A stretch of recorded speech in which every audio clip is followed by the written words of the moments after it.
Episode के start में हमें बताया जाता है कि फर्जी नोट कई से हमारे देश में एंटर होते हैं। नेपाल, भूटान और पाकिस्तान से सबसे ज्यादा फर्जी नोट हमारे देश में एंटर होते हैं और बताया जाता है कि इन नोटों को थोड़ा थोड़ा करके पब्लिक में बांट दिया जाता है। मंसूर ने हमारे एक टीम बना रखी होती है जिसको माइकल की टीम पकड़ने का काम करेगी। तो माइकल यहाँ पे सभी को प्रोसेस बता रहा होता है आखिर ये नोट हमारे देश में एंटर कैसे होते हैं। जिसके बाद सेगर हमें बताता है कि इन फर्जी नोटों के पीछे किस किस का हाथ है, जिसमें पहला नाम होता है हमारे मंसूर दलाल का और उसकी लास्ट लोकेशन हमारी जॉर्डन की होती है। वो इंडिया भी काफी चतुराई से आता है जिसमें किसी को पता नहीं चलता। और मंसूर दलाल का फर्जी नोटों के पीछे बहुत बड़ा कनेक्शन। दूसरा नाम आता है जितेंद्र जोशी का, जिसे जीतू काका के भी बुलाते हैं और ये भी मंसूर के साथ ही काम करते हैं। तीसरा नाम है सैयद बिलाल का, जिसे सब बिलाल कहते हैं और बिलाल ही हमारा लोंडा ऐसा है जो मंसूर के पैसों को डिलीवर करता है। आगे आरबीआई का ऑफिस दिखाया जाता है जिसमें मेगा अपने ऑफिसर से कह रही होती है कि जो नोट उसे रेस्टोरेंट में मिला है उसकी इन्फॉर्मेशन उसे दी जाए। वो उसकी लोकेशन जानना चाहती है और इस नोट के पीछे कौन है उसके बारे में छानबीन भी करना चाहती है। मगर वो ऑफिसर मेगा से कहता है कि हम जेम्स बॉन्ड नहीं है। और भाई लोगों, अगर अभी तक आप वीडियो में हैं और वीडियो आपको पसंद आ रही है तो चैनल को सब्सक्राइब भी करो और वीडियो को लाइक भी करो। और ये काम पुलिस का है, ये कहकर मेगा को भगा देता है। और वैसे भी एनआईए वालों को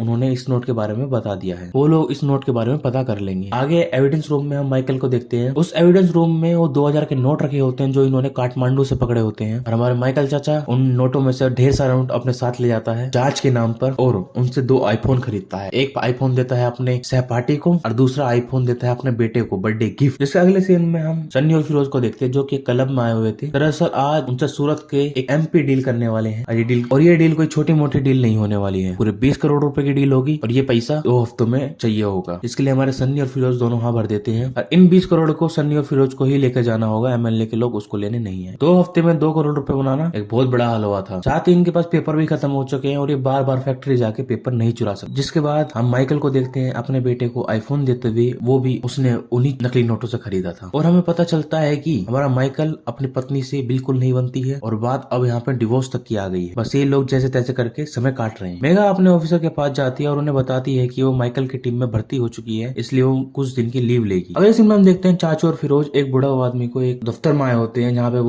वो बूढ़े आदमी का पहचान पत्र बनवाने के लिए गए थे। दरअसल वो लोग इस एजेंसी के द्वारा पेपर चाहते थे, इसलिए वो खुद की अपनी एजेंसी खोल देते हैं और उन्हें लाइसेंस भी मिल चुका होता है। अब एजेंसी तो खुल चुकी थी, अब उन्हें काम करने के लिए वहाँ पे कोई लड़की की जरूरत थी, जिसके लिए वो काफी लड़कियों का इंटरव्यू लेते हैं और उन्हें एक लड़की पसंद आ जाती है क्योंकि वो 3 भाषाओं में बात कर लेती है, इसलिए उसकी जॉब पक्की हो जाती है। आगे हम मेगा को देखते हैं जो कि माइकल सर के पास आई होती है और उन्हें बताती है कि वो आरबीआई में काम करती है और जाली नोट पकड़ने में एक्सपर्ट है। साथ ही बताती है कि उसने एक ऐसी मशीन भी बनाई है कि जो नकली नोट पकड़ सके। वही माइकल उसे 2000 रुपए का नोट देता है और बताता है कि बताओ मुझे ये असली है या नकली। इसमें अपनी मेगा फोन निकालती है, स्कैन करती है नोट को और बता देती है ये नोट नकली है। मेगा उससे कहती है कि तुम्हें मेरी जरूरत जरूर पड़ेगी और इसीलिए माइकल उसे जॉब पर रख लेता है। फिर अगले दिन हम फिरोज और अनीस को एक टेलीफोन डायरेक्टरी के वहाँ पे देखते हैं जहाँ पे वो उसके मालिक से बोलते हैं कि हमें डायरेक्टरी 50% के भाव पे बेच दो, जहाँ वो उसे खरीद भी लेते हैं। फिर अगले दिन मेगा हमारे माइकल सर के पास आती है क्योंकि कुछ दिन पहले वो एक रेस्टोरेंट में खाना खाने गई थी, वहाँ उसे 500 का नकली नोट मिला। हमको इसको पकड़ना चाहिए। पूरे शहर में 101 फैक्ट्रियां हैं लेकिन उस होटल के अगल बगल मात्र 11 है। लेकिन हमारा माइकल बोलता है ये भी जरूरी नहीं है, जरूरी है हमारा मंसूर, तो उसको पकड़ेगा अपन। और माइकल और शेखर वहाँ से चले जाते हैं। लेकिन हमारी मेगा को काफी चुल होती है कि उसे उन 11 प्रिंटिंग प्रेस की पड़ताल करनी होगी। इसके लिए वो माइकल का फर्जी लेटर बना लेती है और पुलिस वाले को दिखा देती है, जिसमें पुलिस वाले भी फिर बाद में कोऑपरेट करना शुरू कर देते हैं। फिर वो धीरे धीरे करके शहर के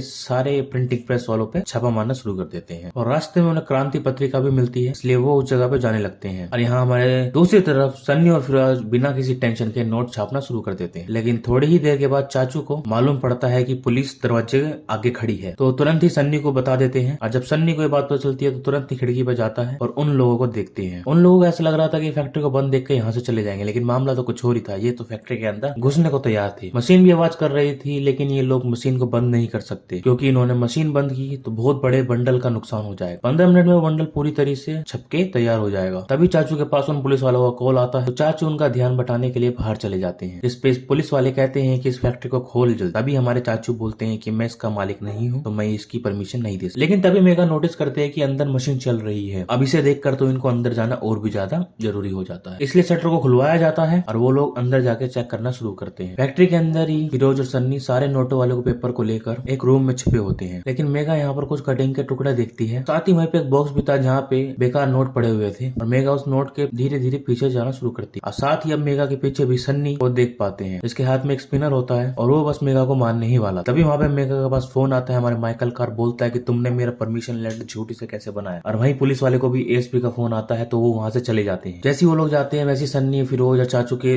दिल में थोड़ी राहत पड़ती है और वो दोबारा से नोट बनाना शुरू कर देते हैं। लेकिन वहीं पर ही हमारे सन्नी के नानू भी आ जाते हैं और उनके हाथ में ढेर सारा पैसा होता है और वो सन्नी से कहते हैं कि उन्हें नहीं मालूम कि ये पैसे उसके पास कैसे आए, शायद वो रखना भूल गए होंगे। जबकि सन्नी को ऐसा लग रहा था कि वो लोग पकड़े गए हैं, जिस पर चाचू सन्नी को बताते हैं कि ये पहले भी हो चुका है। वो बताते हैं कि माधव की मेमोरी धीरे धीरे लॉस होने वाली, ये गजनी बनने वाले। ऑफिस में मेगा माइकल सर से माफी मांगती है और माइकल हमारा सख्त लौंडा ना होकर माफ कर देता है। अब अगले सीन में हम सन्नी और फिरोज को देखते हैं जो कि सूरज की तरफ निकल चुके होते हैं उन पैसों को डिलीवरी करने के लिए। तभी वहां पर हमारा पुलिस चौकी पड़ती है। जब पुलिस उनकी गाड़ी चेक करती है तो हमारे सन्नी साहब दिमाग लगा के पीछे से बोतलें निकाल देते हैं, जिसको देखकर पुलिस वाले सोचते हैं कि ये लोग दारू बिना परमिशन ले जा रहे हैं। तो वहाँ पे थोड़ी बहुत सेटिंग बैठाते हैं इन पुलिस वालों के साथ और 30,000 में डील डन करते हैं और उन नोटों को लेके सीधा मिनिस्टर के हाथ में दे देते हैं। डील खत्म होने के बाद ये लोग थोड़ा क्लब में जाते हैं, पार्टी वार्टी करते हैं। लेकिन जैसे ही ये अपनी फैक्ट्री में आते हैं वहाँ पे नानू को सब कुछ पता चल चुका होता है कि उसका पोता क्या कांड कर रहा है, जिसके कारण उनको काफी सुनाते हैं और घर से भी बाहर निकाल देते हैं। यही होता है एपिसोड खत्म। जिसको ये एपिसोड पसंद आया हो वो वीडियो को भी लाइक करे, चैनल को सब्सक्राइब करे और मैं मिलता हूँ आपको अगली वीडियो में।